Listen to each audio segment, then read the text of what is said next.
And we're good. All right. So my name is Maya Stachnik, I'm Jerry Villanova. and we're here from Elgin, Illinois, interviewing Louis Psihoyos. Louis, tell us a little about yourself. Boy,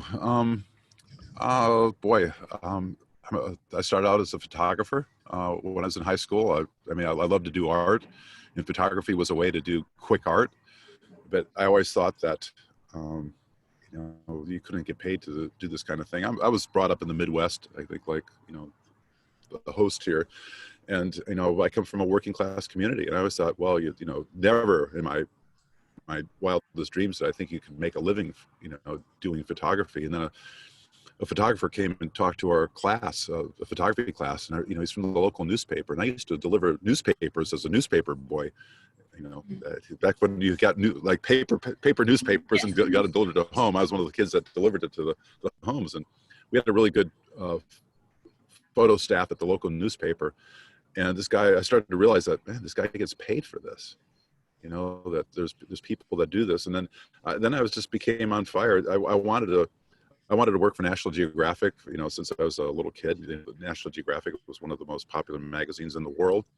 When I was a kid, you either wanted to be an astronaut or a photographer for National Geographic, and you actually had a better chance of being an astronaut because National Geographic hadn't hired a new photographer in over 11 years. And people kept on asking me, well, what are you going to do when you get out of college? And I was like, I want to work for National Geographic. And I said, yeah, you and the rest of the world. But I just persevered. They basically hired me for a summer job. I won a contest called College Photographer of the Year. It's a worldwide contest on, like a contest. Like you do sports and portraits and photo stories. And they took me on a summer internship. And then I proposed a story for them on garbage, which was counterintuitive at the time because people think that when you work for Geographic, you're going to go to all these beautiful places. And I did go to beautiful places, but I went to their garbage dumps, all around the world because I wanted to use photography not just to show people how beautiful the world was, but to try to create cultural change. And at the time, this is 1980, I'm 62 years old. In 1980, there was only one mandatory recycling program in all of America. That was down the road here. In the back of me is San Francisco Bay. Just down the bay is a town called Mountain View, and I believe it was the town that had the first mandatory recycling program. But that was crazy to me that we have all these resources, that we're throwing away for single use. Aluminum cans were tossed out, glass, and I thought, well, maybe we could do like a geographic type story, but make it interesting and, and educate people. So at the time they're doing all these stories like on gold, silver, platinum, diamonds. I thought, well, what about garbage? Because and the rest of the world, they would guard these dumps. So, and there would be like rag pickers and garbage collectors that would try to recycle and then sell the garbage for the recycled items for a higher price outside the dump. In places like the Philippines, they actually had army people like with M16 rifles guarding the dump so people wouldn't steal the garbage. And in America, we were just throwing it away. So there was this disconnect, why in the rest of the world are these resources so cheap? But in America, we just, they're so cheap that we can throw them away. And what happened was this is really important point I want to get across is that National Geographic at that point it was the second largest subscription magazine in the world. They had about 11 million subscribers. 11 million people got the magazine, but another 4 people saw it. So it'd go end up at the dentist office or the doctor's office. Another 4 people. There's a pass around rate of 4. So about 44 million people saw the magazine every month. And what I started to realize, and then what happened right after that, and I'm not saying because we did this article, recycling took off, but it became part of that chorus of a lot of people, saying the same thing. But we told the story. I told the story of Geographic in a little bit different way. The pictures were beautiful. They were counterintuitive. They were interesting. And there started to be this cultural shift, partly, a little bit because of Geographic took this stance. It was on the cover. It was about 35 inside pages. And people started taking the subject seriously. And recycling began to take off. And I realized that there's a lot of power in imagery. There's a lot of power in storytelling to change change the world. So I started, at National Geographic as a photographer, and doing these stories at first to create cultural change. But what happened is I sort of got lost. They said, "Oh, here's this kid that can make anything. He can make garbage look good. That's amazing. We'll have him do these other stories." And I was just happy to be working there. And instead of, here's where I think there might be a lesson for everybody, is like, well, I thought, I just want to work at National Geographic. I'll do these other stories that they want me to do. And I don't really regret it, but I wavered from that path I was on to try to do these stories that could create these cultural shifts. Part of it was self-serving. I just wanted to be, for my own ego, I wanted to be a National Geographic photographer and have this, this aura of success. Right, yeah. But so I worked at Geographic for, over the course of about 18 years. And I was also then I started to work for Fortune magazine. This is, we call it Guys and Ties and Business Highs. They were, so I photographed a lot of the people, the wealthiest people in the world at that point, Warren Buffett, Bill Gates, Steve Jobs, et cetera, et cetera, et cetera. And, I was brought up sort of lower middle class, Middle West, I don't know, we were never, I didn't think we were wanting for food, but we weren't rich. But I always thought, because my parents always argued about money, probably like a lot of your parents do, that money would solve our problems. Like, if you only had enough money, if you're only rich enough, one day I'll be rich enough and then I don't have to worry about all this stuff. Then all of a sudden I'm hanging around with, not at vast amounts of time, but you spend like a week with Paul Allen, second richest guy in the world, co-founder of Microsoft, or Bill Gates. And you realize that these people, the problems don't go away with money. Yeah. They almost get worse. Because then there's people asking you for money. You don't know how to spend your time. You don't know who your real friends are. All these things that you thought, well, boy, I wish I had that problem. They're real issues. But, one thing I wanted to get at on this talk today is to try to save you guys, everybody out there, a few decades of wandering around. Because, when I finally figured out what my true calling was, I thought I had the best job in the world. I was, nobody else was, for 11 years, had that job. And I was happy, but it was like, I realized it was a little bit of a walk in the wilderness, because I wasn't really doing the kind of work that really satisfied my soul. And the key to that, and I might be getting ahead of myself a little bit, I got into filmmaking, but right now I'm doing a film with the Dalai Lama and Desmond Tutu, two of the great spiritual leaders on the planet. And they have different religions. Obviously Archbishop Desmond Tutu is, for people that may not remember or know who he is, he was the chairman of the Truth and Reconciliation Commission in South Africa after apartheid. Apartheid is when, there was like this sort of the splitting of the two, the black and the white culture. And he was on his deathbed when he was 15 years old. And he made a pact with God that if he should let him live, he would be in service to him, to God, his version of God. And the Dalai Lama, he was basically the ruler of the Tibetan nation, living in a 1,000-room palace. And then the Chinese came in and basically took over the country.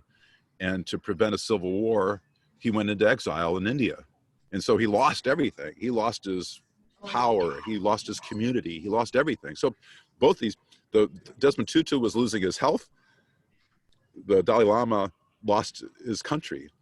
But in the depth of their despair, they found out what it truly means to be joyful. And I have to separate, because we think that, like, being rich, like being on the cover of Fortune magazine, being successful with business is going to give you happiness. You think that money is going to give you power. You think that, then you'll have the life that you want. You'll get the love that you want. But all that stuff that most people out there are searching for it's ephemeral. It's like short-term happiness. And once you've achieved that, it feels empty, because it's not giving you what Desmond Tutu and the Dalai Lama describe as like pure joy.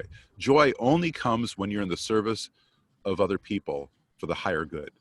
And that's why I had inklings of it with the garbage story. When I got into filmmaking, it came at me and my group by the avalanche full, because you realize that you're not making near as much money as I did with Geographic making films, but when you're in service to the bigger goal, the higher goals, that it's like that's its reward. You know, I became the richest guy in the world by doing what I love to do, which and by the way, everybody benefits from it.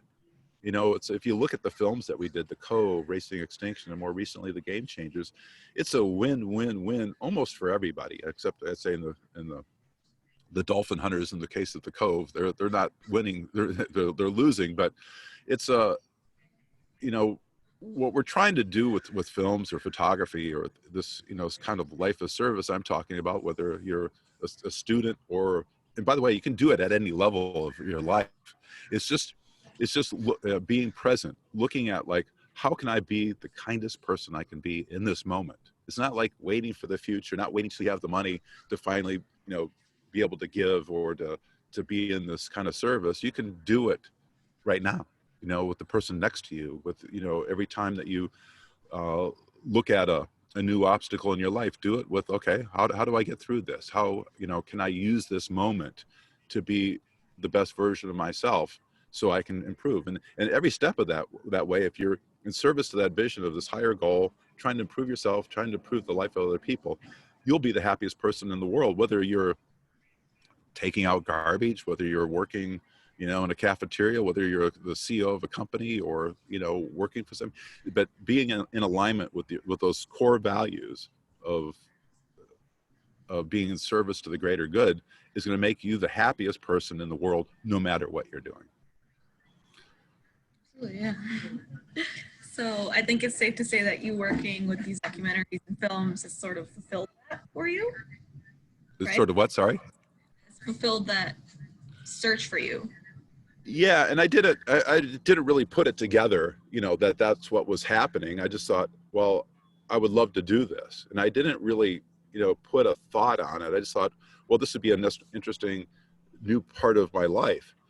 But, you know, when we were, you know, we did The Cove. The Cove was the first film we've ever made. And The Cove, for people that, you know, most people there probably haven't seen it, The Cove is about dolphin hunting in Japan.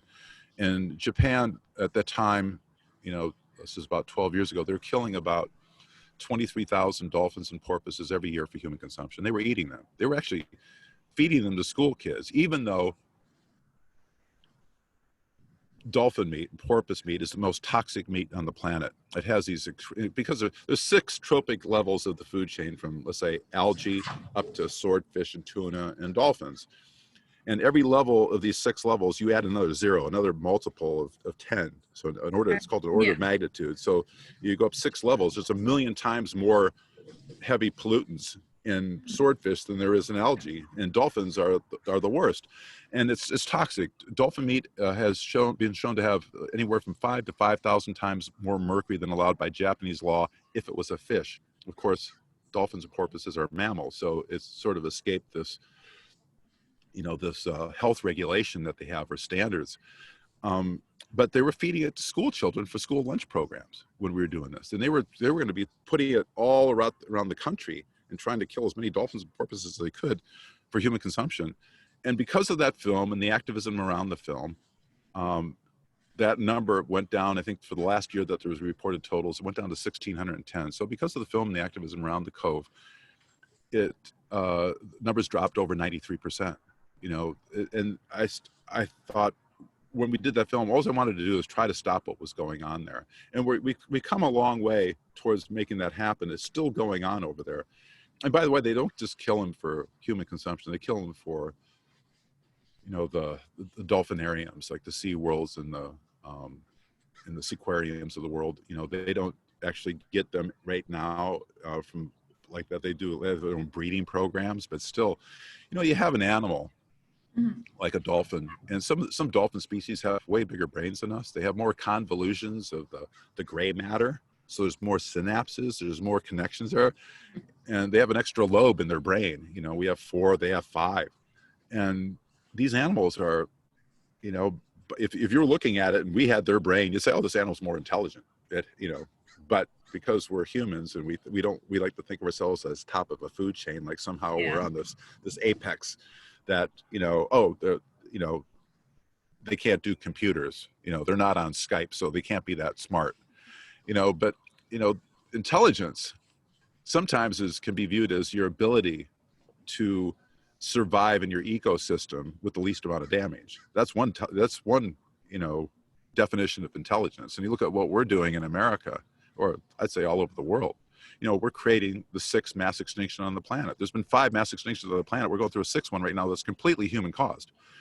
It's caused by habitat destruction because of the, we're mowing down the natural world to grow food for animals that in turn that we eat. We're doing it because of pollution. We're doing it because of overconsumption. And, so we're not, as a species, we're not doing a really great job of living within our means. And, so are we less intelligent? I think by some standards, yes. When you look at a monarch butterfly, it takes 3 generations for them to get from Canada to about a 6-hectare area in Mexico. That's like, that's like a big schoolyard, 6 hectares. They can, imagine that, 3 generations it takes, and they can find it, you probably couldn't find Sausalito without your iPhone, right? You wouldn't know where it was. So, intelligence is really relative to the species that's defining what intelligence is. And I think that's part of the advantage of the Cove. It wasn't just about dolphins in captivity. We used it as a metaphor. When I started out with that film, I was actually doing Racing Extinction, the second film that we worked on, which is about the Anthropocene. The Anthropocene is the 6th mass extinction on the planet that's being caused by us.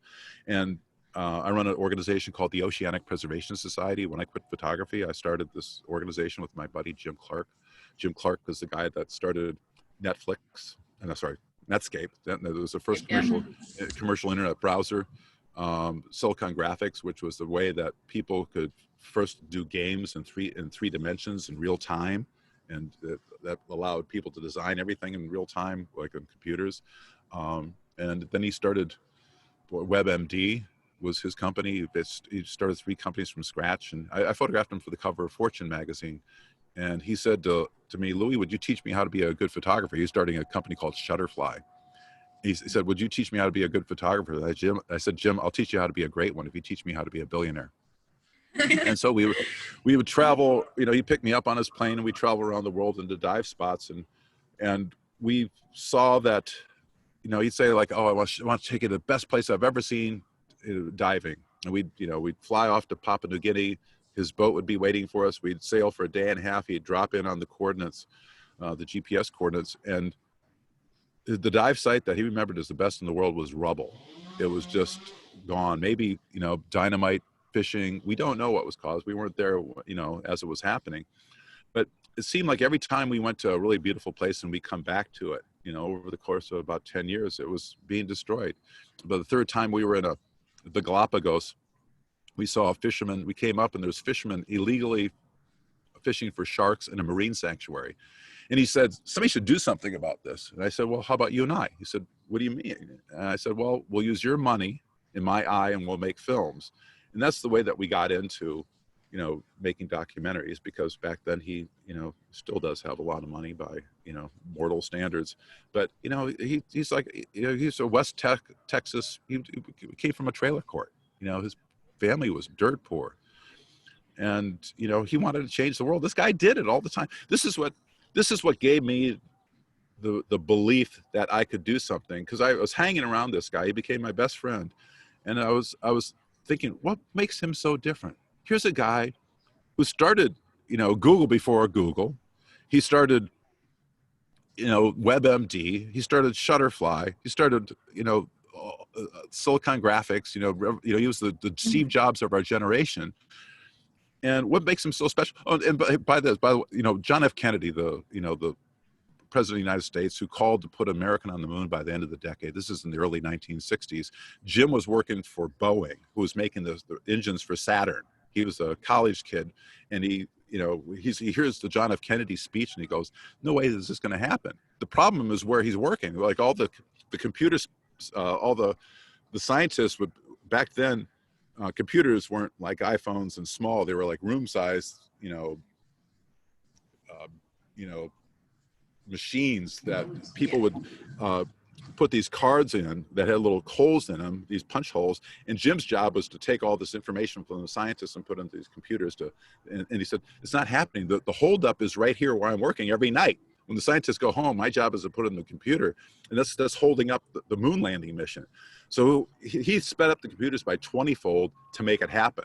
So now this guy's my best friend. Put a man on the moon, started these 3 companies from scratch, made them all worth over $1 billion.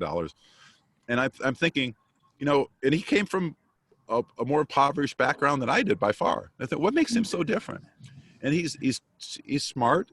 But he wouldn't even call himself smart. He just says he's tenacious. You know, he like when there's a problem, he doesn't let it go. He just sort of, you know, focuses in on that and it stays with it. So hanging around him, I thought maybe I could help change the world too if I had Jim to help me. And you know, I really didn't, you know, have any kind of, you know, aside from my credentials at working at National Geographic, I'd never done a film before. And so we're on vacation with my family and Jim's family out in the Caribbean on his boat. And my son starts playing on the beach. He's about 7 or 8 years old back then, maybe older than that. And he starts playing on the beach with another kid, and it happens to be Steven Spielberg's kid, you know, the film Just director. happens to be. And so Steven Spielberg comes onto the boat because he made Jurassic Park with Jim's computers, Silicon Graphics. So he came in to meet, you know, me, the father of his friend's, you know, new friend, and Jim, who he helped, you know, make his movies. And I said, Mr. Spielberg, do you have any advice for a first-time filmmaker? And he goes, yes, never make a movie involving boats or animals.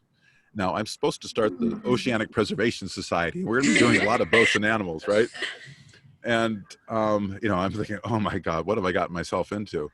Because, you know, he said that because of his experience of working on Jaws. You know, it's really difficult to make a movie on water because, you know, it's wet, weather doesn't cooperate, it's expensive, you're spending 2 or 3 times the amount of time you would on land. And it is difficult and it's expensive. And to make and documentaries don't make money, by the way, you know. But anyway, the Cove, we released The Cove at Sundance, and the Cove became, you know, won Sundance, won an award called Sundance. At the time, I thought, you know, I was living in Colorado back then, and Sundance is in Salt Lake, or in Park City, Utah. And you know, back then I was still sort of living high on my photography money. And I said, well, if anybody from the crew that's made the film, The Cove, wants to come to Sundance, I'll pay for the, you know, for lodging. You know, how expensive could it be? I didn't realize it's like one of the most expensive places to live in the world during Sundance. I had to rent 3 houses. You know, it cost me like, you know, a crazy amount of money. And so after the first 3 days, after, you know, we showed the initial film for the first few screenings, I'm like, let's get out of town. I'm hemorrhaging money. And then somebody said, aren't you going to stick around for the awards? And I said, what awards? You know, I thought just getting into the festival was the award, because there's like, you know, 10,000 films and they only accepted like 100. So it's like 1 out of 100. Somebody helped me do the math here. I think that was right. So they don't take a lot of films. I thought, well, as a reward, well, they said, stick around for the awards. And we actually won Sundance, the audience award. And then the film went on to win many of the awards that there are in films. I didn't know there were so many. It's the first film to sweep all the film guilds. It won the Academy Award. But the most important thing for me was that it started to solve this issue. You know, that was what we didn't go into this business to, you know, to win awards or to make money. But, you know, it became this sensation, you know. So if you haven't seen the film, please see it. I think it's available on, and probably Amazon. I think Yeah, it's at the moment. But it's you know, the first line of the movie is me saying, I just want to say we try to do the story legally. So we're going to break some laws. It's a lot of fun, you know. Yeah. We do it for the greater good. But it's you know, I think Rolling Stone magazine said it's the film's a cross between The Bourne Identity and Flipper, you know, which I thought was a real compliment, because you know, this whole business to me started out because I watched too many Jacques Cousteau specials and James Bond movies as a kid. You know, I wanted to make movies that I wanted to see. And so we do a lot of undercover work. We do a lot of spying, you know, it's like real life spy stuff, right? I mean, you know, when we did Racing Extinction, we do these really unpopular subjects like, you know, mass extinction. Who would want to go see that movie? I think, well, how do you make it exciting? So we took this, so we made a Bond car in Racing Extinction. You know, we call it Yeah. 006. It's we took a Tesla and made it into a Bond car. It's the first car in the world to have an electroluminescent paint job. You can change the color of the car with a flick of a button. Has a out of the front part, the hood comes because there's nothing there in a Tesla. The engines are down below. We put a forward-looking infrared camera so it can see carbon dioxide and methane. And out of the back end, we put a 20,000 lumen projector on a robotic arm so that we could see out we could project those images onto like skyscrapers. We had disappearing license plates. What else did we have? This is kind of a funny story. So my friends built that car from a company called Obscura Digital. They got bought by Madison Square Garden Group, but wonderful guys, a lot of techies. But the whole back seat was just full of electronics, like looked like a 1950s horror film back there with all these, like extra batteries and controls. And we had to take out the back seat because it was just all full of electronics. And we had like a boat cushion that the person that operated everything, he worked on the computers and all the levers and everything. He sat back there and he had a little tiny, we just put a seat belt that we buckled into the bottom. So the back was just all electronics, right? Now, after that film was over, it was a very expensive car to make, but we sold it to the only person that could have, that wanted it, and that was Elon Musk. And a couple months ago, I went to go visit the car to see, because he says he changed some of the electronics. One of the deals is we get to use it like 6 times. So he changed the electronics. The back seats were all back in, and all the electronics were in the cup holders, like in the front. This is what happens when you have a spaceship company and you own Tesla. You can have like really, the right engineers, build this stuff out. But anyway, Racing Extinction, it wasn't just about like how do you, the challenge for us was like, how do you make a film that's really dark, exciting, to the average person. So we had this car, we do espionage. We were talking earlier that one of the things that we do is one of the big problems with mass extinction of a species is that we're consuming them too much. And so we went to Guangzhou, China, where the SARS outbreak happened, like, what was that, 10, 12 years ago? I can't remember. Similar to what's going on with almost exactly what's going on with the coronavirus. It started with bats, sprung to civet cats in these wildlife markets. They had a couple of these wildlife markets in Guangzhou, and they were consuming. It's just horrific. You hear the screams of this place, as you're walking down, and people know that it's illegal. These markets, by the way, were illegal when we're there, but they spring up because there's so much demand for it. And they have these whole neighborhoods with shops they have the metal doors that roll down. When they see us walking through, they're rolling down all the doors of the shops, and they're turning off the lights, trying to, hide what they're doing because they know it's illegal. And, now it turns up they really didn't learn their lesson over there, because now there's another outbreak, caused by nearly the same thing. And so, trillions of dollars are being lost because of our consumption of wildlife. People are, closing down countries. You can't go from China to here anymore. This is happening all over the world. There's a whole epidemic because of this. These pandemics. It's one of the many insults that we're doing. This intelligent creature that we are, we're still consuming animals, wild animals. There's a wonderful chart that was done. If you look at if you weighed all the masses of animals, like figured out how much do wild animals weigh and how much do humans and farm animals weigh, we're 96% of the biomass, humans and farm animals. Only 4% of the planet is full of wildlife by weight. So, we think of, Africa being populated by these vast populations of elephants and giraffes, but most of those are on almost big zoos. They're these reserves. They're fenced in. The lions are all there. It's all kind of a natural ecosystem, but most of it that you go to is actually a reserve. They're actually fenced in animals. And this is what we're doing to nature these days.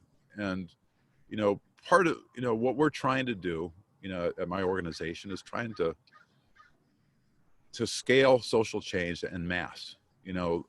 Racing Extinction was not just, the idea is not just to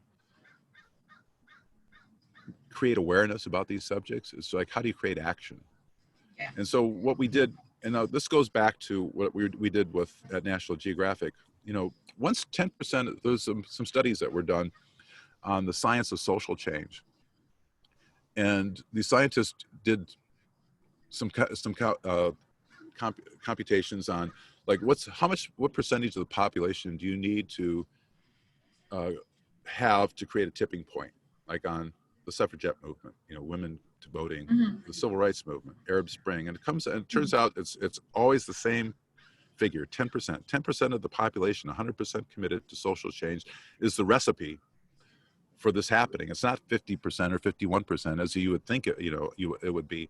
And I called up the scientist that wrote this paper, and I said, why is that true? Can you explain it to me? And he sent me like 3 pages of math, and it was like all these computations, and I couldn't follow it. And I called him back up and I said, can you give it to me in lay language? Explain it to me real simply. He said, yeah. He said, it's like if you're trying to create steam, you'll never be able to do it unless you get water to a boiling point, 212 degrees Fahrenheit, 100 degrees Celsius. If you don't do that, you'll never be able to create steam. He says 10% of the population, 100% committed, is the boiling point for the spread of social ideas. So when we do these films, that's what we're trying to do, is trying to create this tipping point.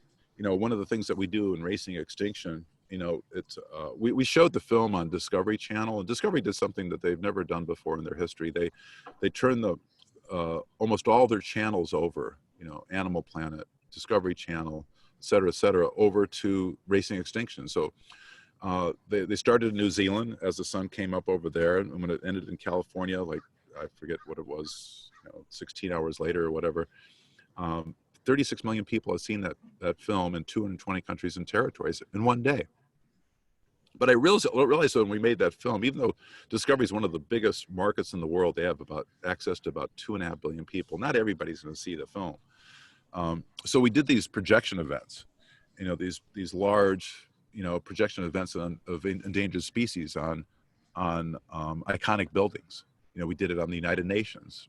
This is prior to COP21. And this is hopefully it's a story that it'll resonate. When people told us, like, they said, Louis, do you want to project endangered species on the Empire State Building?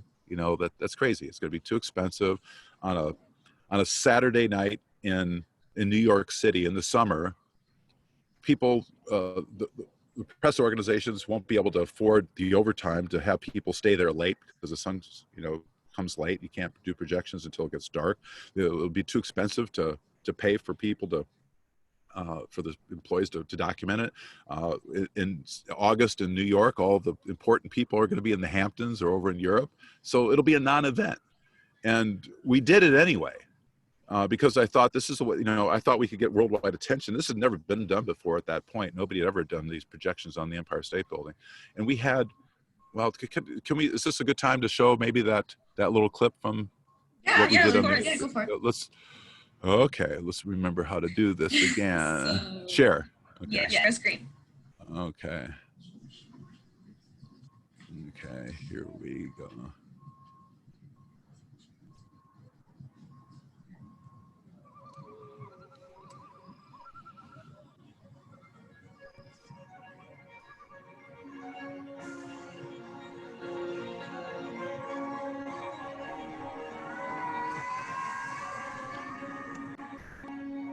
In 200 years, people will look back on this particular period and say to themselves, how did those people at that time just allow all these amazing creatures to vanish?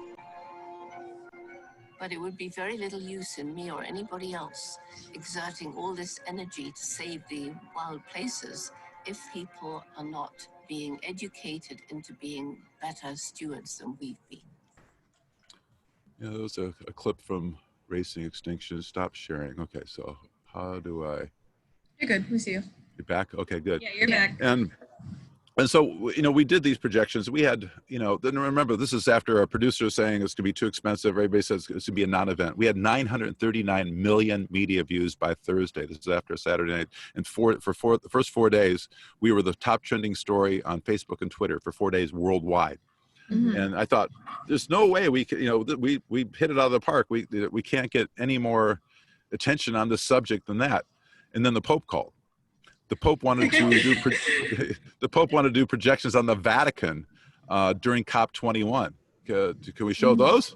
We got time? Yeah, absolutely. Okay. Yeah. Okay, here we go.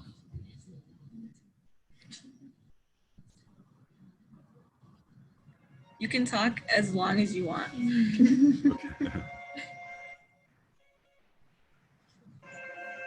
Oh, we can't see your screen. We can't see the video. You're going to. You can't? No, You have to Can't share see? your screen. Oh, what did I do wrong? Just share screen again. Oh yeah. Sorry. No, Share. you're good. Okay. Okay. Okay, we're good. Yeah. Okay. Let me go to. I've got to make it full size, I guess here. Oh. That's okay. There we go. Play. Here we go.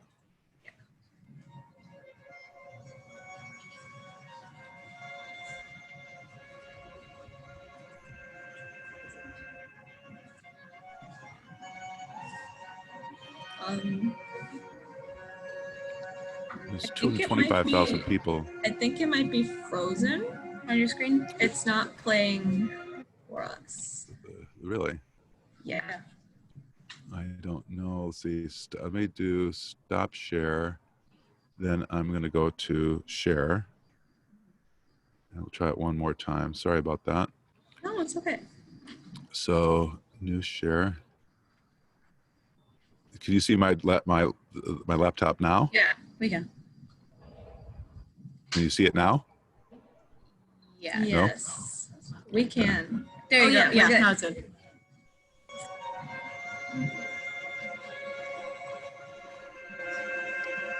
Can you hear me? Yes.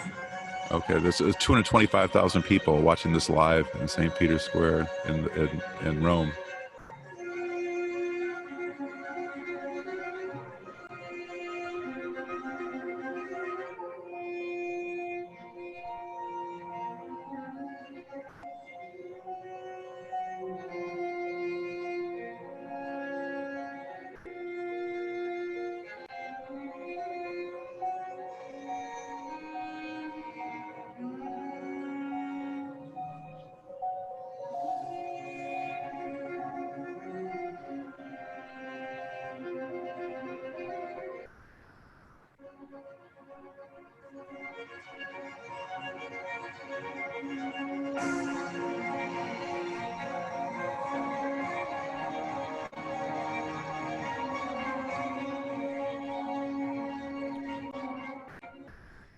Yeah, and we had there's 600 media there, and let's see, how can we?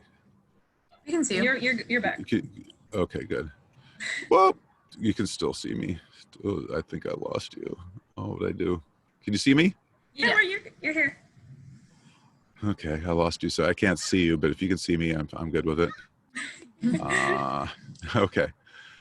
Anyway, so we had 600 media was there. We had 4.6 billion media views after that. And what was interesting is, you know, this is back in 2015. There was very little talk about mass extinction back then. There wasn't the Extinction Rebellion. And the projections, now this is coupled with the activism that we did around it. The projections led to laws that, you know, around the world, but in America, there was still loopholes that allowed some of the most endangered species in the world to be transferred through ports, American ports. And we just went statewide, starting at Washington State, Oregon, California, and Hawaii. And we used the projections and the film to inspire legislators to enact laws that prevented the most endangered species of the world from becoming trafficked into America. So, you know, when we do these films, we're not, you know, just thinking like, how do we make a film to create awareness, but how do you create the action, like I said, to create social change? So, and then, I guess that would, probably lead us up to, the Game Changers, the last film that we did that just came out on iTunes back in, I guess, October of this year, this last year, and then November on Netflix. And that film is about, super athletes, that are plant-based. They're, they don't eat dairy, consume meat of any kind. They get all their energy, their protein, their virility from plants. I'm going to try to get you guys back on here because that's sort of like I'm just talking into my computer. I can't see you. Okay, but keep on going. We'll keep on talking. We can see you right now. You can't? No, we can. We can. You can. Okay, good. Well, keep on talking. So we sort of, to transition from racing extinction into the Game Changers, you presented sort of a more active role by being directly in the Cove and racing extinction and things like that. How do you believe that not being directly featured in the Game Changers affected the impact of the film? Well, it's more successful for one thing. Well, that's saying more successful in terms of social change. And listen, these are all stories, right? Well, first of all, I mean, I would say that, these are the Cove and Racing Extinction are difficult films for most people to see. That's why we have to sort of counter that with, as much entertainment as you possibly can, given the subject matter. Dolphin hunting in Japan, mass extinction of species. How do you make those? How are you going to convince people to take out 90 minutes of their busy life to do a film about a dark subject? We do that. I think we were extremely successful, but the Game Changers takes a little bit different tack. Now, we know that a plant-based diet, a vegan diet, is obviously better for the animals. The average person in America eats about 10,000 animals in their lifetime. Think about that. 10,000 animals being, on, either directly or indirectly on your plate. If you're drinking milk, you're still a party to an industry that, kills the calves, the male calves that don't give meat, that they become veal. And it's leading to extinction of species because, it creates, you need a lot of space to create not just the space for the animals, but the feed that they're going to eat. So it's bad for the animals. It's the single largest cause of habitat destruction, leading to mass extinction of species. And we know that it's the biggest cause of water pollution. It's one of the major causes of air pollution. About 14.5% of the greenhouse gases come from the raising of animals for humans, the direct emissions from the animals used in human consumption. But people weren't adopting the diet, because it wasn't really marketed that it's better for them. So we sort of, we looked at the data and we said, well, why is this true? There's only 3% of the population will change what they eat because of animal rights. They'll say, oh, these poor animals shouldn't be being, eaten. And then, you think of people, a lot of people think, well, if we just did another billboard, if we just did, another magazine ad showing the problem, but that it's not effective. People are spending hundreds of millions of dollars to get this message out, and it's largely ineffective, where it's not scaling up, relative to the amount of money that you're putting into this subject. And about 7% of the population will change their eating behavior based on climate change. So we thought, well, what's the problem? And we looked at it, and the data showed that men were the problem. Men are marketed to believe that it's normal, natural, and necessary to eat animal products, even though that this idea is relatively new. It's not an age-old thing. Humans are primarily, I'm not saying only, they're primarily plant-based. If you go to the regions in the world, there's a colleague of mine at National Geographic, Dan Buettner, did a project called the Blue Zones. These are places where people live the longest in the world without chronic disease. And what's chronic disease? Chronic disease or heart disease. Heart disease is the #1 killer of humans on the planet. Coronavirus will probably never even come close to that, killing as many people as heart disease. Diabetes is a chronic disease. Cancers are chronic diseases. And it turns out that almost all these diseases that we look at, that we die of, are caused by what we eat. In the blue zones, 95% of their calories come from a whole foods, plant-based diet. Now, what do I mean by whole foods? That means that it's unadulterated. If you're eating a bean, you know, don't have it ground up and put into a meat burrito. It's the whole food in the original form. So, you know, bread, for instance, is processed. So the more you can align yourself with a whole food plant-based diet, you'll live longer without these chronic diseases. Like your parents are probably have, you know, they're taking pills for like, or, you know, for Lipitor, for cholesterol reduction. Well, it turns out that if you have a whole foods plant-based diet, you know, many of these symptoms go away. It's the only disease. It's the only disease is heart disease is the only disease that can be reversed with a whole foods plant-based diet. It happens with early stage diabetes. A lot of cancers can be reversed with the whole foods plant-based diet. And Alzheimer's is on track to overtake in the next 10, 15 years. Heart disease is our number one cause of death in the world, and it's on track to become our most costly disease. Mm-hmm. And it turns out that we spent billions, the medical industry has spent billions and billions of dollars on trying to find a drug that can cure this disease. And right down the street here, there's Dr. Dean Ornish, who runs the Preventative Medicine Research Institute. 42 years ago, he was the first one to prove that you could reverse heart disease with whole foods plant-based diet and lifestyle changes. Minor lifestyle changes like more exercise, social support, you know, being surrounded by people that love you and you can talk to, and relaxing, meditation. So those 4 pillars, he's been able to reverse those 3 major chronic diseases. Now he's trying to do it with Alzheimer's. And, you know, it's too early in the study to say that it's a success, but I've been doing a documentary on that right down the street. And, you know, out of the first 10, you know, let's say looking at the first 10 people in the cohort, 60% of them are getting better. Now, 1 out of 3 people in America will be affected by Alzheimer's. And what does that mean? What they'll be affected by it? That means that you're either going to have it, your mate's going to have it, your parents are going to have it, or your grandparents are going to have it. Somebody really close to you, and you're going to have to somehow take care of them. It's going to be bankrupting a lot of families around America. It's going to be, you know, when you lose your memory, you lose everything. And that's what happens. Alzheimer's is, it's a form of dementia. About 60 to 70% of dementia is actually Alzheimer's. And it's the buildup of these amyloid plaques, these proteins, and tau tangles are called in the brain. Now, and it looks like this disease can actually, the early stages of this disease, it looks like, can be reversed with the whole foods plant-based diet. Now, if this is so, why is it a problem? Well, it turns out that men, like I said, are marketed to in this way. And so we thought, how do we make a film that's going to turn this idea on its head? So we did the surveys and found out that men will listen to athletes that they look up to. They'll look up to, you know, the best scientists in the world, and coupled together, it becomes this duet of voices that can tell this story.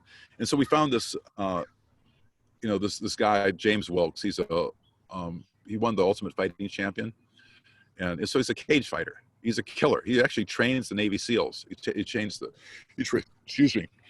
Rangers. He trains, you know, the federales that are battling the cartels in Mexico. He trains them how to kill with your hands if you get in hand-to-hand combat. And he was a welterweight, so like 160 pounder, and he was fighting with a future heavyweight champion. So somebody that's, you know, had him like over 100 pounds on him. He was just sparring with him, and James started getting the best of this guy, and this guy just, you know, the heavyweight just jumped on him and bent his legs over backwards, and James got both of his knees messed up. And James is a really smart guy. I always thought of cage fighters as maybe not the most intelligent people on the planet. They're going in there to get, you know, beat up. But James is, you know, when he got hurt, he thought, well, he did 1,000 hours of peer-reviewed research trying to find out what's the optimum diet for recovery. And he found out that the gladiators, you know, the original martial artists, were plant-based. You know, Pliny the Elder, one of the first reporters in the Roman Empire, said that, you know, they called them the hordearii, who meant the bean and barley munchers. That's what he called the gladiators, because they ate this concoction of plants. And he said, well, this can't be true. And he started doing more research and found out that Scott Jurek, the most accomplished ultra runner in the world, and an ultra runner is somebody that runs over the distance of a marathon. A marathon is about 26.2 miles. And, you know, Scott Jurek could run 165 miles in a single day. And we were with him so we followed Scott in the Game Changers. He runs the Appalachian Trail. It's about 2,200 miles. He does 46 days of almost 2 marathons a day, 11,000 feet of, you know, elevation and descent every single day for 46 days, and he beats the world record. The world's strongest guy, one of the world's strongest guys, that Patrick Baboumian, you know, carried more weight further than any human in history. Plant-based. He got bigger and stronger. He's a strong man, but he got bigger and stronger when he adopted the diet.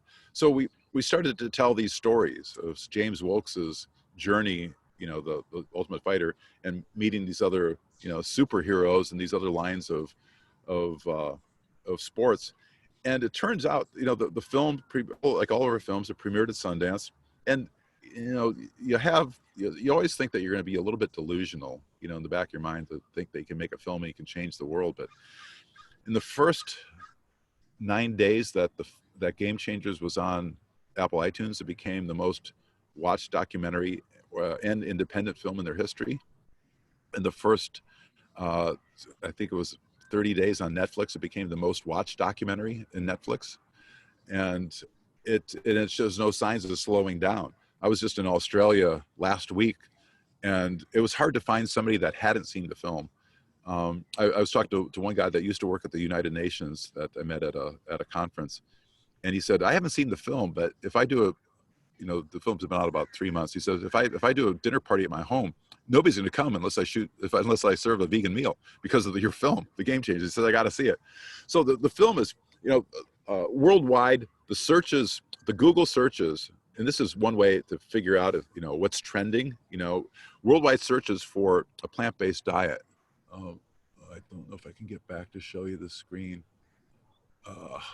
Anyway, but worldwide searches for a plant-based diet went up 350% since the film came out, and I think it was the first 60 days. So the film is having this huge impact. And, you know, like I said, every person, let's say you're a 20-year-old person and you're going to live to 80 years old, and, you know, you become plant-based, become vegan. You save 7,500 animals. You save 401,000 gallons of fresh water every year. You save 3.5 tons of carbon dioxide every year. You save 9,000 square feet of natural area, of wild area that doesn't have to be turned over for crops for animals, to raise crops for animals to eat, you know, every year. So, and, you know, tens of millions of people have seen this film and become vegan. I think, you know, the UK, and since the film's been out, veganism has gone up 22%. So it's been having this mass effect all around the world. And, you know, that feels good, because I know a lot of, you know, people, you know, every day say the film has changed their life. They're, you know, they stop taking their pills, they don't have to take their medication anymore. But you also know that the world is a little bit cleaner because the team made this film. It's, you know, we're on this road to, you know, to trying to heal the planet, because we're doing something right now that no wild animal will do. We're following our own nest, you know, because of what we're eating, because of, you know, our transportation systems. You know, we're a little bit nuts. And, you know, I should go back to the screen. I wish I could find it. I wanted to show you guys. Well, I'll tell you the story. Okay, there's, you know, these social changes that we're talking about, they usually take about 10 to 12 years. If you look at a picture of the Easter parade in New York City in 1900, so like 120 years ago, there's a shot that was taken from the top of a building looking down Broadway, and it's a sea of horses. It's all horses except for one car. And it's like find the car. And you can imagine what the people on the horses are thinking. You know, who's that crazy guy over there? You know, who's he think he is? What's he doing? And then 12 years later, it's reversed. All the horses are gone. It's all cars, and there's one horse. There's just one horse in the whole Easter parade, in like the Easter parade of 1913. And you might be thinking, oh, well, that was back then. You know, this is now. But, you know, 12 years ago, we were hitting the number 2 key 6 times on our flip phones to text a capital C to your friends. You know, these, 12 years ago, they were killing, 23,000 dolphins and porpoises a year in Japan. These changes happen very, very quick. And also we're trying to do with these films is trying to accelerate to, advance social change at an accelerated rate. That's all. I think we're going to get there anyway. You just want to get there in time so that we're not taking society or taking our culture down with us. Mm-hmm. So it's actually 11:57 right now. So I think we're going to cut the Facebook Live right now, but anybody who's on Facebook Live is welcome to join us on Zoom. Our links are on our Twitter and on our Facebook page at nationalbiodiversityteachin.com, but we're going to keep talking, but we just want to make sure that everyone who's watching on Facebook still has a chance to listen to you talk. So we're going to cut the Facebook now. All right.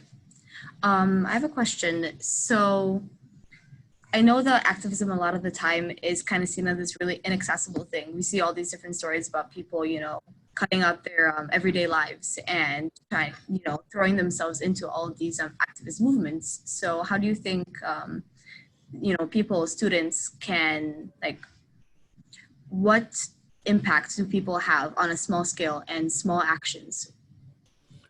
Well, I mean, it's important to remember that, everybody has the power to change at scale. It's just, I have my organization, there's 6 people that work full time for my organization, OPS, the Oceanic Preservation Society. That's it, 6 people. It's not like a building, like a factory of, 2,000 people, 6 people. My buddy, Jim Clark, the guy that started 3, businesses from scratch. And by the way, he didn't do that to make money. He did it to change culture. He had a team, the team, eventually there was thousands of people working, but, every journey starts with a first step. Every movement starts with somebody making a change. There's the anthropologist Margaret Mead said, this is a famous quote. You'll hear it time and time again. If you haven't heard already, if you hear it there for the first time, you'll hear it quite a bit, because activists use it quite a bit. And she said, "Never doubt that a few thoughtful citizens can change the world. Indeed, it's the only thing that ever has." And it's true. I mean, it's really always a small group of people that are passionate about a subject that create these social changes. And, I was this last weekend, my friend Dr. Dean Ornish, who's the guy that's trying to reverse Alzheimer's, he was speaking at a convention here with Oprah Winfrey, who had I think 14,500 people in a stadium there. And she had a slide up, and the slide says something like, our fear is that our biggest fear is not that we can't be effective, is that we're afraid that we're more effective than we can be. And I think there's a lot of truth in that. I think we're afraid that, we're not going to make a difference, or afraid that we can make a heck of a lot more difference. Every person you meet, you can influence. When you're resonating at this core value of doing your best in service of the higher goals, the higher good, that's contagious. It's strong. People want to, they want to know the truth. They want to hear somebody speak the truth. And I know there's a lot of truths out there. People have divergent ideas of what it is, but somebody that's speaking from the heart and they're speaking with knowledge, it's a really powerful thing. And you can do that whether you're 12 years old or 20 or 80. And that, never forget that. It's never too late just to have a voice. And what can you do? I mean, that you have to figure, everybody, that's listening to this has to figure out what their own journey is, what their own path is. I don't want to dictate what you should do. I would like to say everybody should do a plant-based diet, because I know you're gonna live on average of 10 years longer. There'll be less disease. It's gonna have all these downstream effects I mentioned earlier. But it might be gun control. It might be what you're interested in. It might be saving species. It might be there's a lot of causes out there. But there's a guy that I looked up to, a musician. His name was Pete Seeger. Back when I was a kid, he was a folk singer. He toured with this guy by the name of Woody Guthrie. Woody Guthrie wrote the song, This Land Is Your Land. And I was asking Pete, I said, he was working on an anti-nuclear rally back then over on the East Coast.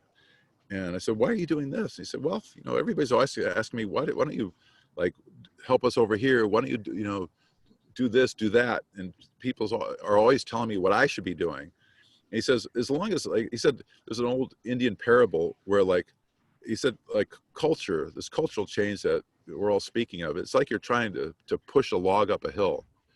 And everybody's always saying, oh, you need to push more over here. You need to push more over here. And if you're pushing on the log, we can get over. It doesn't almost matter where you're pushing. But, there's all sorts of, there's gender rights, there's women's rights, there's a lot of subjects. And, where's your passion? Follow your passion, and you're going to find that joy that, I'm talking about. We have some questions from students from Mrs. Byers' class. Okay. Have you ever been nervous or fearful while filming your documentaries? Yeah, quite a bit, especially, with the Cove and racing extinction in Guangzhou. I realized that, we could probably disappear pretty easily.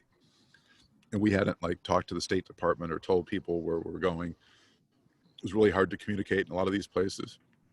So, it looks exciting when you're doing it on film, but when the reality of it is, you get pretty nervous because, you can spend several months in jail, if not years in jail in Japan. Japan, they force, admissions of guilt out of you. And how do they force you to sign admissions of guilt? Well, they torture you. And I don't mean by waterboarding, like American torture. I mean, they'll put you in a cold cell without clothes, and you can't sleep on your side. And you spend a night shivering, a couple nights of shivering, and you think all I have to do is sign this document saying, whatever, that I can get out of this. People do that.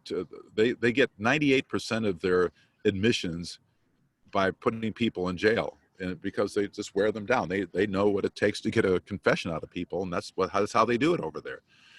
So, yeah, we were worried about getting jailed, and there's still, I'm told that there's arrest warrants out for me in Japan. I was on this last trip I was mentioning. I was in Australia.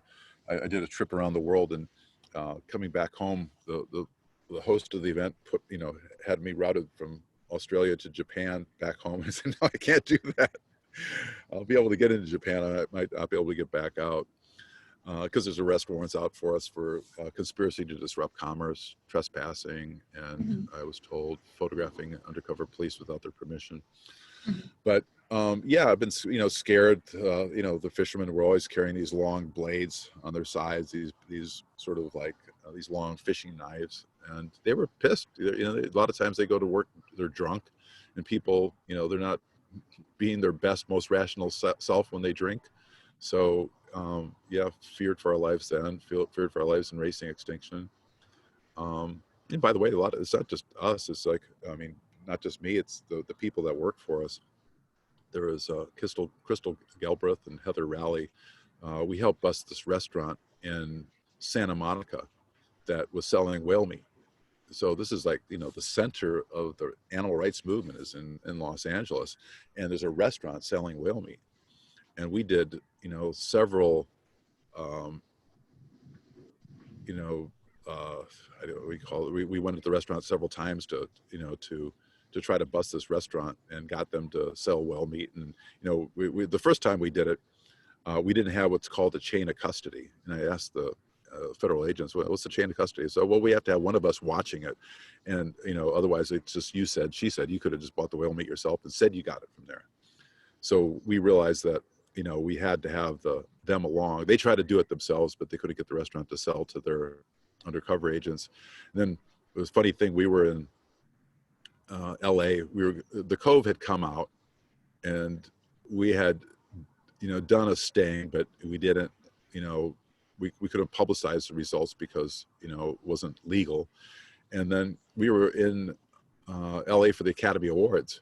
And I looked around and I thought, man, we got the whole team here. Let's call the federal agents. And so instead of going to a celebration at the mayor's house that night, you know, for the Cove, this is right before the Academy Award. We went with federal agents and we busted this restaurant.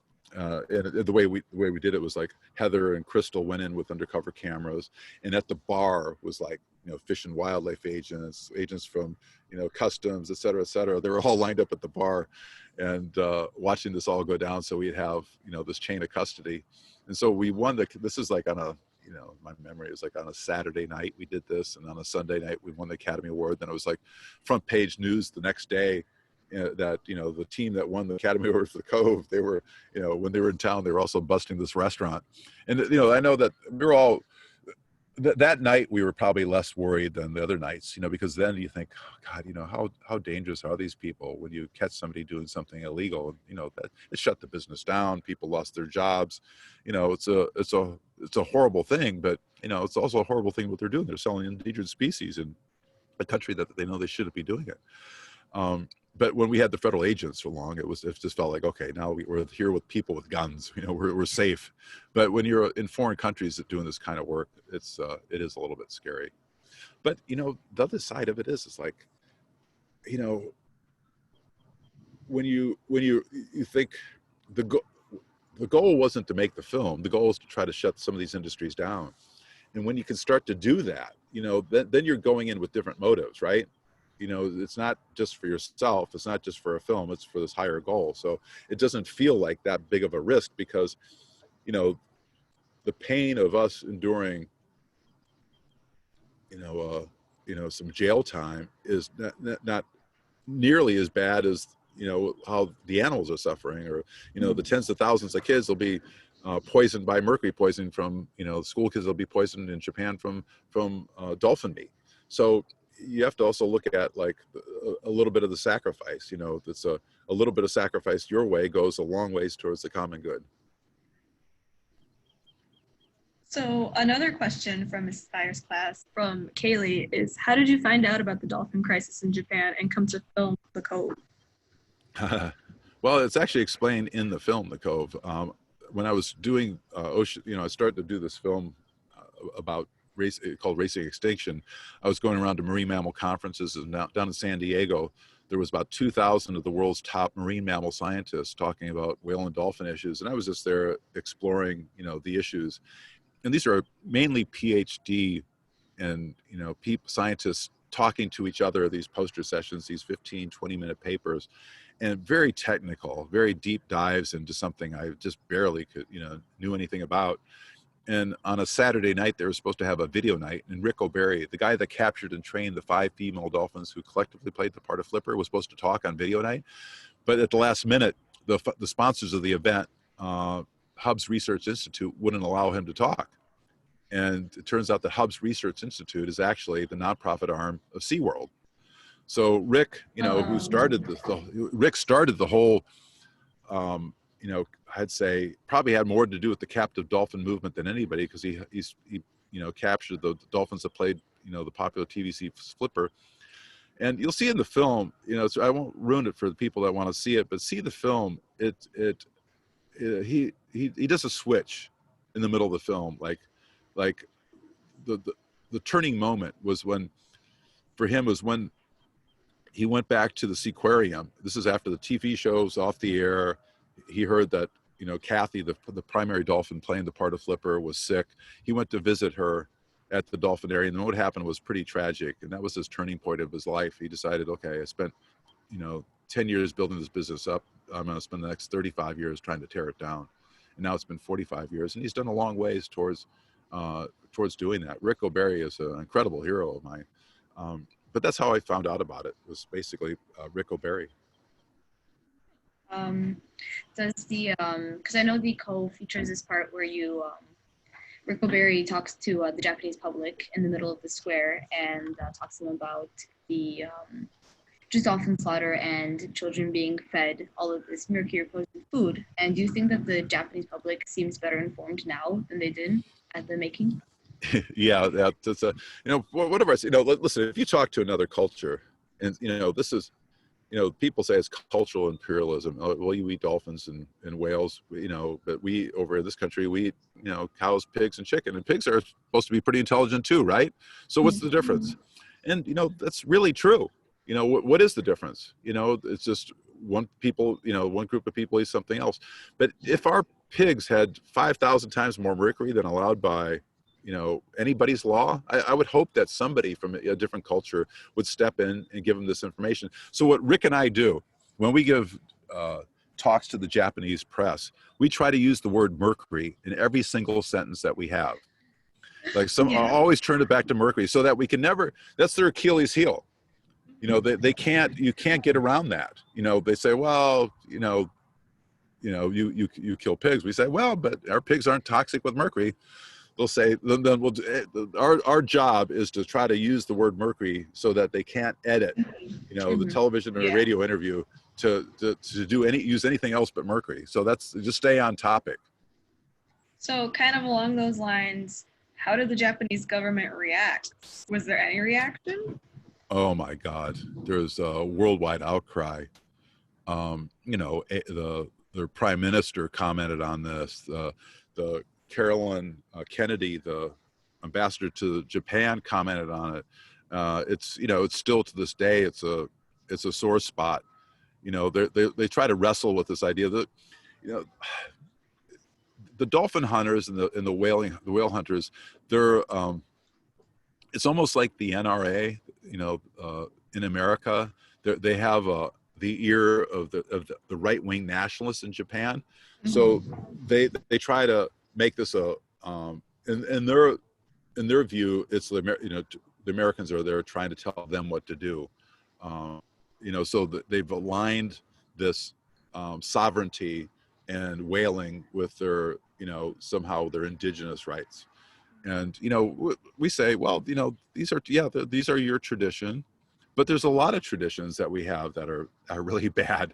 You know, we have a tradition of not allowing women to vote. We have a tradition of, you know, slavery. You know, there's a lot of traditions. And traditions are just the rules of dead people. You know, some of them are, you know, some traditions just are, it's just time to see them go. You know, and kids, you know, I think kids these days understand that more than anybody. You know, I got radicalized at a fairly young age to think, you know, by radicalized, I mean, like to challenge what I hear from the adults, that, you know, what they're saying, like, why are you saying this? Why do you believe that? What's, you know, what is the truth? And I think, you know, in some cultures, they blindly listen to their governments. They blindly listen to their elders without questioning, why do I believe this? And, you know, the tradition argument falls apart really, really quick, you know, when you start to explore it. It's not like a blanket, like, get out of jail card for everything, you know, horrible that we do to the planet. You know, everything that we're doing right now is tradition. Driving cars, flying planes, eating meat.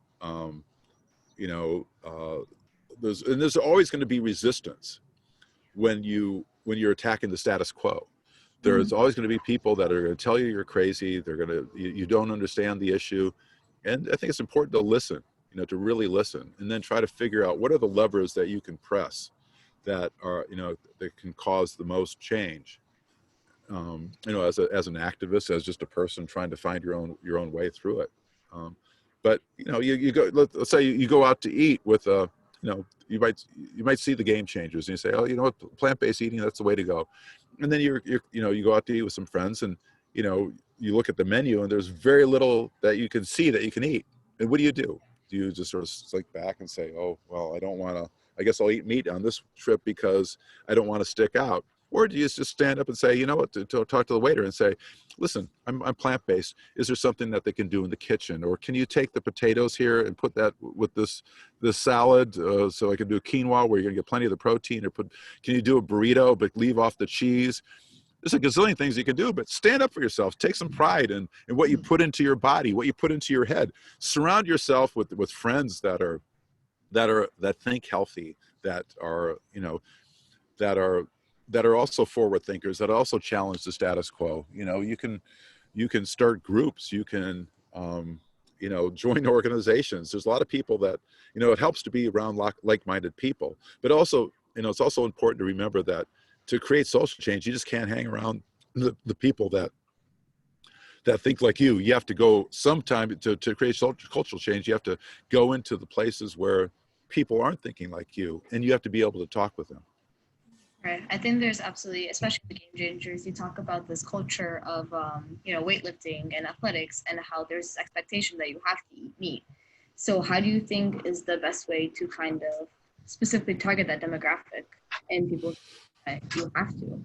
Well, you look at, like in our film, there's a weightlifter that's, well, Arnold Schwarzenegger. I mean, Arnold Schwarzenegger is a former governor of California, but he's obviously known for his movies, but he's also started the bodybuilding movement probably in the whole world. Back in the 1960s, he did a film called Pumping Iron, and it got all the guys into the gym, get big, strong, look manly. But he started to realize that diet was harmful. Arnold has a history of heart disease, and it's genetic. It's not, we don't know how much it's caused by diet, but when you're eating vast amounts of protein like he was, then he stopped eating it, and his cholesterol was extremely high. I don't know what it was, but then it went down to 109. 109 for cholesterol is a pretty incredibly low level, and he's like almost 70 years old. So you start by using people that are counterintuitive. So Arnold Schwarzenegger was like the ultimate guy's guy, meat eater. In that film with Stallone, he said, "You hit like a vegetarian," So we're using counterintuitive people, bodybuilders. Nimai Delgado, you look at this guy, he's ripped, looks beautiful, he's like, and he doesn't look like one of those guys that are muscles on muscles. He just looks like a well-proportioned human being, and he never had a bite of meat in his entire life. He's been a vegetarian his entire life. So by using people that go against type, he got big, he got strong without eating meat. How did that happen? And by the way, I was just with the guy that Kyle Voigt, he's the founder of Cruise Autos. Cruise is the self-driving car company for General Motors. And about a week and a half ago, we finished he finished a trip around the world. I went with him, and he became the fastest person to ever do a marathon in every continent.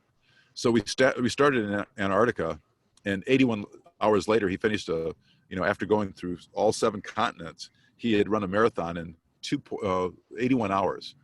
So, and he did a plant-based diet, so how can you have the energy to go these long distances? Plants have everything that you need to remain strong, healthy, and have this, incredible feats of endurance. And by the way, like everybody on that trip, if you look at, when we stepped foot off of Antarctica to when we stopped onto Australia, that became the fastest trip that anybody had ever done in the world, going on to all continents. So everybody on the trip, had a chance to set a world record. So one of us set a world record for drinking a beer on every continent. Fastest one to drink a beer on every continent. No, the fastest to drink a tequila on every continent. I don't drink, so I did the fastest to do 20 consecutive push-ups on all 7 continents. Somebody did 10 kilometers riding a folding bike on all 7 continents, the fastest. A set of jumping jacks, the fastest. So you're looking at a world record holder for push-ups right here. I'm sorry, we didn't realize that was your big tagline. Yeah, exactly. Yeah, I won't be known as a National Geographic photographer or an Oscar-winning director. It'd be like the world record push-up holder. All right. So as influential and as great as the Game Changers is and currently will continue to be, there also have been a lot of criticism that has come out, especially stemming from the actual creation of the documentary. And it includes claims that the documentary is centered around pseudoscience, and the doc was apparently too agenda-led. How do you address these criticisms? Well, I mean, if you look at the people, there's like Chris Kresser. He went on Joe Rogan, and he spent like 3 hours debating the film. Like all these, say, oh, look, at people are saying that, they say in the Game Changers that there's just as much protein in a peanut butter sandwich as 3 ounces of meat. And he said that's absurd. And it's like, well, what's absurd about it? You know, you look at you look at the amount of protein that it comes out of peanut percent. That's exactly it. People, you know, he had all these notions. He got crucified on Joe Rogan. This is Joe Rogan, for people who don't know, is probably the you know, one of the #1 podcasters in the world. And James Wilkes came on like about a week and a half later and just decimated him. He will not be going back on Joe Rogan, Chris Kresser, to give nutritional advice anymore for his for Joe Rogan fans. But you know, everything that we did was fact checked. You know, we had I think the best minds in nutrition. When you look at you know, we didn't cherry pick, you know, doctors who agreed with us. We went to the head of Harvard Nutrition, the head of sustainability for Yale, the head of archaeology for Dartmouth, in Oxford. You know, we went to not just like somebody with a white lab coat that, you know, will say what we want to say. We went to the heads of departments of the most respected academic institutions in the entire world to get their advice. And so did we cherry pick them? Yeah, we cherry picked the best advice we could. We didn't like, you know, and its agenda. Yeah, we have an agenda. We want to change the world because people are freaking stupid. You know, if you're eating meat, you're getting sick. You know, yeah, we have an agenda. Our agenda is this: get healthier, heal the planet, save animals, save the environment, clean up your CO2 footprint, you know, clean up the, you know, the water supply. Yeah, we have a huge, heavy agenda. Yeah, so yeah, we're gonna. I'm being too loud. Oh, but yeah, we have a very heavy agenda. We have a very heavy agenda for sure. Yeah, I would agree with that. So, I mean, is this a similar, I know you say, you know, change the planet. So how do you gather the courage then to do that? Because I know you've put yourself into a lot of, you know, potentially dangerous situations, you know, just for the sake of documenting and propelling all of these films. How do you find it's not for just the sake of documenting it. The sake is, we always keep in mind, what's the outcome? It's not to make a film. The outcome is to create cultural change. And if you stay focused in on that, like okay. And by the way, you could say like, you know, I want to create wealth, and you can create wealth doing good. I'm not saying you can't, but if you're just there trying to create wealth, your road is going to be all over the place. But if you say, I want to make money to, and at the same time create social good, it's a narrow road. And that road, I will submit to everybody listening, is going to be a road that, you know, it keeps you focused because you know where you're going. You might not know how you're going to get there, but you know you're going to stay on this road, and it's going to be more fulfilling. And it's the same thing with the documentary. The documentary is not to create a movie that's going to be entertaining. I could be doing horror films. I could be doing, you know, films that are award winners. I could do films of a lot of genres, but we're trying to make films to create social change. And it's not to make a film, it's to create a reaction out of people so that they change. So that's quite different. So I just maybe it's just a matter of semantics, but I just want to make that really clear that, you know, that's why I tell, you know, everybody that works with us on the film, we're not making movies, we're starting movements. There's a difference. So kind of along that topic, but also regarding the public, it feels like today society knows about these issues and acknowledges them, but chooses to ignore them or just pretend they don't exist. How do you get past this hurdle? And do you think that we've already gotten past this hurdle? Do you think there's any impact that has been made? Oh yeah, I mean, it depends. If we're talking about the issues with, you know, dolphin hunting, for sure. I mean, the Japanese people certainly know now that we're eating dolphin and porpoise meat, that it's toxic. That's why I think we've seen the reduction there. I think with the extinction crisis, the rest of the world, you know, in America, we're the only organization, because of our current president, that is trying to get us out of the Paris Accords, you know, COP21. Yeah. The rest of the world gets it. You go to any other country in the world, and they know climate change is real. They're doing things right now to try to stop it, you know, and so it's happening. You know, it's just from the lens of looking at it out through America, you think that there's a problem or there's somehow a debate, but there's no debate in the rest of the world. So we are being effective globally, in America.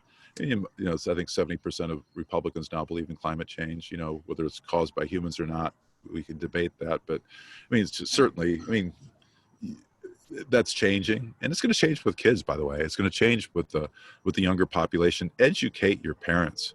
That's what we're finding is that, that we do these films and we target a younger audience, and they go home and tell their parents, and they change. They start, the parents start changing.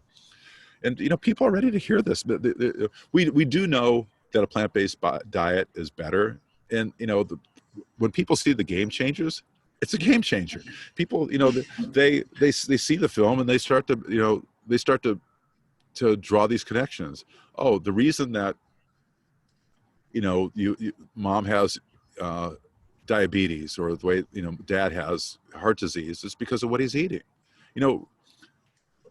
When people make these transformations, you can see it in the film, The Game Changer. We take 30 firefighters, and these are firefighters. These are, now let's set this up a little bit. Almost every firehouse in America, the firefighters eat the same thing. There's a couple people will go out and do the grocery shopping. They'll be eating, feeding 30 people, let's say, at a pretty good sized firehouse, and they'll make the same food. So they're eating the same standard American diet, which has the acronym SAD. So, meat, processed food, and 67% of firefighters die in the line of duty, not from fire or smoke inhalation. They die from heart attacks because they're eating heart attack food. So in this film, we take 30 firefighters from Brooklyn and we give them a whole foods plant-based diet. And I don't mean like Whole Foods. The food actually came from Whole Foods, but it's not what I'm talking about. I'm talking about this diet where it's plants in their original form as much as possible. We give them 21 meals with snacks in between, just for 7 days. Now, these are firefighters that are from age 30 to retired to 80 years old. And almost all of them have high cholesterol, some sort of a problem. And because they got into with this program with us just because they wanted to see if they could make a change. So it's a 7-day challenge, 1 week, 21 meals. The average weight loss was 6 pounds per person. The average cholesterol drop was 21 points, and their diastolics, their general blood pressure went down as well. So this is 7 days. The body just wants to heal. It just wants to live. When I was in my 20s, I did when I was shooting photographs, I did a story on this doctor who was doing heart transplants. And so I was on call for a couple of weeks waiting for a heart to come through for one of the heart recipients. And it ended up being the brother of a guy that I worked for at a magazine called Life magazine at the time. And so this is in New York City where I was living. So they at that time, this is 40 years ago now, so I don't remember the exact details, but at that time they had about 4 hours. You could take the heart out of a living person, and they had 4 hours to make the transfer. So there was a kid that died in a drug deal gone bad in Miami. They take the heart out of him. They phone New York and say, "We got the heart." They take it out, and then they fly this heart by Learjet to Teterboro Airport across the Hudson River, and then this heart has to go through traffic and get to Columbia University where they're doing this heart transplant. And so it's this race against time, right? They got to take the heart out. There can't be any kind of traffic hold up. And now these 2 college kids come into the operating room, and they've got the head, cover, and they got a mask. We're all wearing the blue robes, and we all have tennis shoes on. There's just a bunch of kids, a couple kids, and they were called the Reapers, the guys that extracted the heart from the drug deal going wrong. And we're sitting at the operating room, and these guys come in the operating room, and they stand up against the wall next to me where I was taking pictures, and they're looking around like everybody's a little bit nervous. And the guy turns to me and goes, "You want to see something cool?" I go, "Yeah." He looks down. He has this igloo cooler, like the kind you take to the beach, like for your sandwiches and stuff. And he opens it up, And on a Petri dish, a glass dish on top of ice, is a heart. And the heart's going boom, boom, boom, boom, boom, boom. And he looks at me and he goes, it just wants to live. And I thought, you know, it's a great metaphor because, you know, your body just wants to heal. You know, you give it the right fuel, you can go a lot longer. You know, it's like, and that's what food is. You know, it's like all these firefighters got better after 1 week on the program. Dean Ornish down here, you know, trying to reverse Alzheimer's with a whole foods plant-based diet and exercise. He's done it with heart disease, like I said, diabetes, prostate cancer. By extension, I guess it means you can do it with breast cancer. Reversing these chronic diseases that are crippling us, and you have to say, what? This is crazy. The rest of the population, the pharmacies, they want to sell you drugs. They want to put you on a lifelong of Lipitor and these cholesterol thinning blood. But my brother looks exactly like me. He's 3 years older. We have, you know, the same genetics, essentially, same mother and father, and his cholesterol is through the roof. Mine was like 90. I just had it done a couple of weeks ago. It's like, you know, his is through the roof because he eats, you know, some dairy and meat still. And I know I'm been plant-based. You know, we know this information, and some of us, you know, the more you adhere to the diet, to the plan.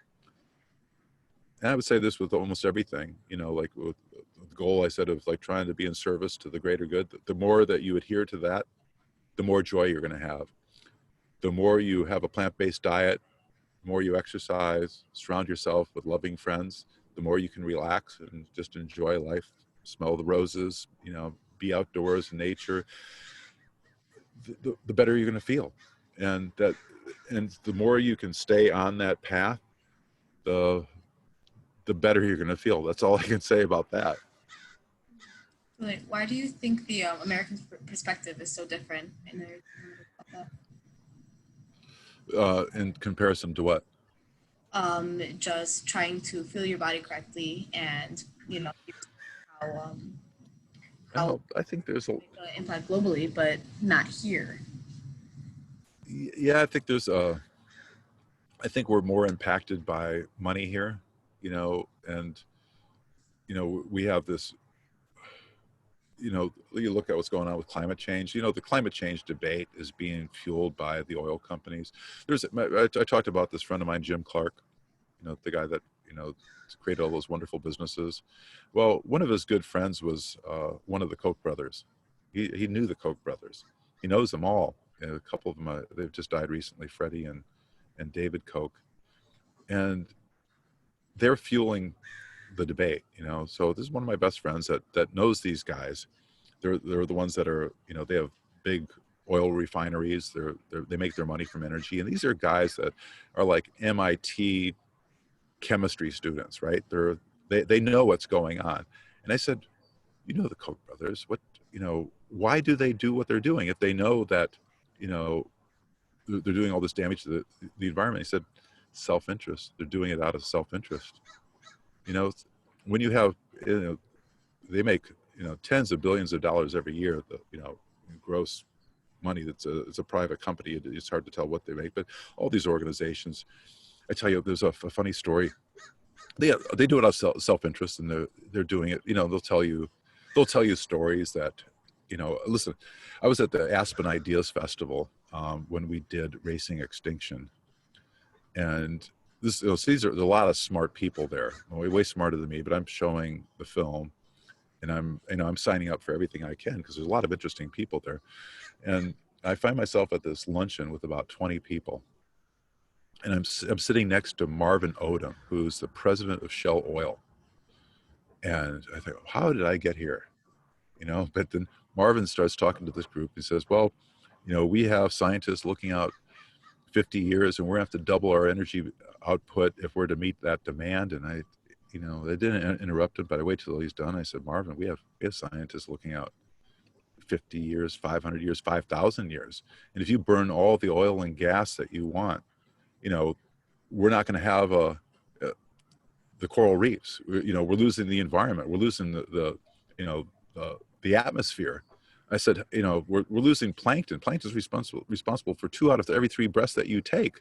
I said, how do you reconcile your short-term business interest for the long-term, you know, environmental damage that you're doing for the entire planet? And he says, well, you know, how do you get your energy? And I said, well, you know, I drive electric cars. I have 120 solar panels. I don't pay for electricity. I, you know, I drive electric cars whenever I can, and I try to mitigate wherever I can. So, but you know, not everybody can afford that. The average person needs to, you know, have this kind of energy, and you know, you can't just change it overnight. And you know, that was so. After this luncheon was done, this woman that was there at the luncheon, she has a copy of The Cove. This is a DVD, and she wants me to sign it. I said, yeah, what's your name? And she said, her last name was Odom. This is Marvin's wife. And I said, I'm thinking, how do you live with this guy?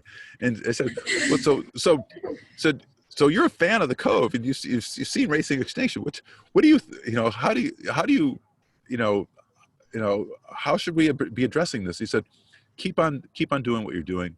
He'll listen eventually. And I thought, well, maybe that's how you get through to the Marvins of the world. You get through to his kids, and you get to their wives. Because this might seem cliche, but I think younger kids, and I might be out of line here, but I think women are more compassionate, or are able. In my anecdotal life, I think that, you know, women in general tend to listen to the, you know, these messages more than guys do, because you know, guys are thought if they're too sensitive, they're not somehow being manly enough. And I think it's just the opposite. I think we want to have people that are compassionate and understanding and working for the greater good. I mean, that's who I want to hang out with. You know, I don't want to have people that are selfish and just, you know, interested in their own self-interest and, you know, their own betterment just for their own betterment's sake. So I think, I'm not sure if I answered the question. I think I did it in my usual roundabout way.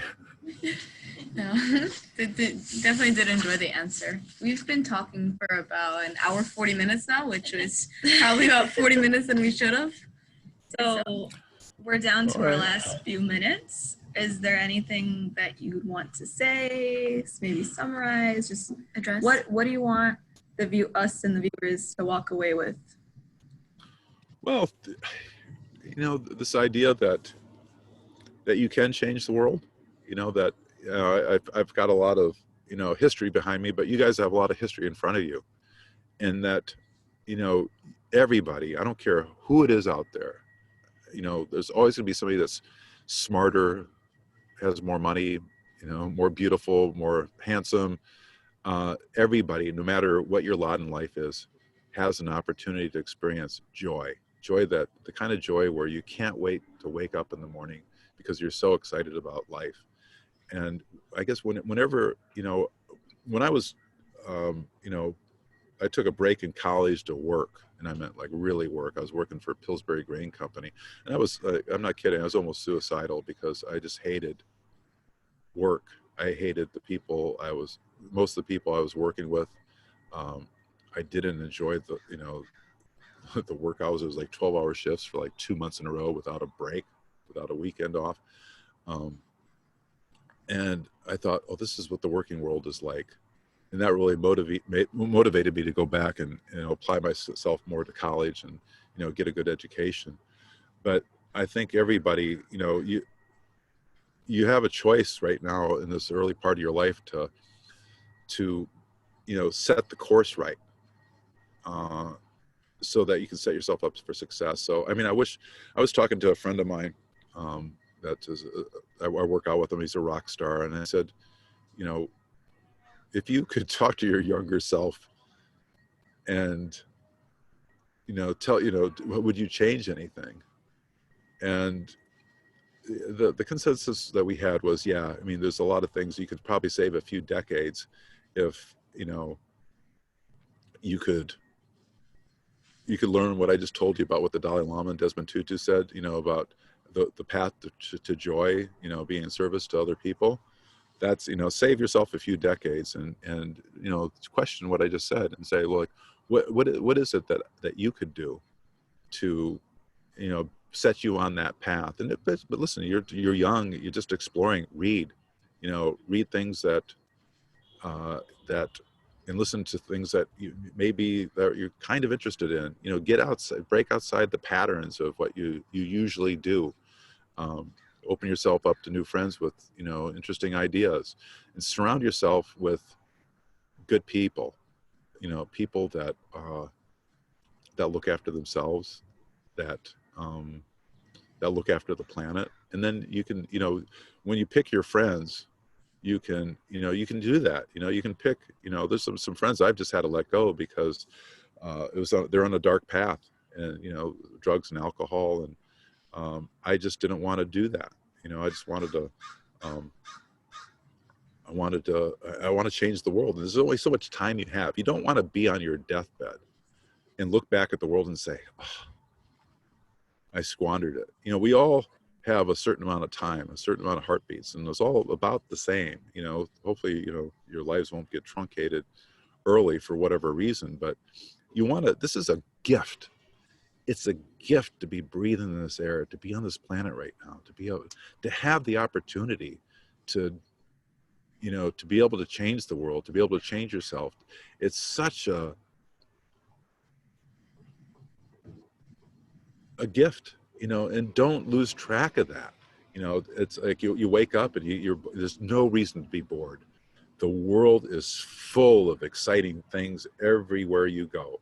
And if you're, there's nothing should keep you bored. It's just, if you're bored, you're probably a little bit boring, and you can change that by doing something different every day. You know, I try to do that almost every single day, is to try to do one thing that's going to keep me a little bit off kilter, that's going to explore a little bit different path. I'll spend some time to watch a video that, you know, is on the bottom of my Netflix queue, and or just to take time for myself just to breathe, you know, just to, you know, listen to yourself and see what you need. It's not always go, go, go, go, go. Put your phones away. You know, I'm going on vacation here in about a week and a half, and people are trying to, I need an hour here. And no, I'm not going to be available for this week. I'm gone. I'm going to put that phone away, and I might check it at night, but like, I'm not around.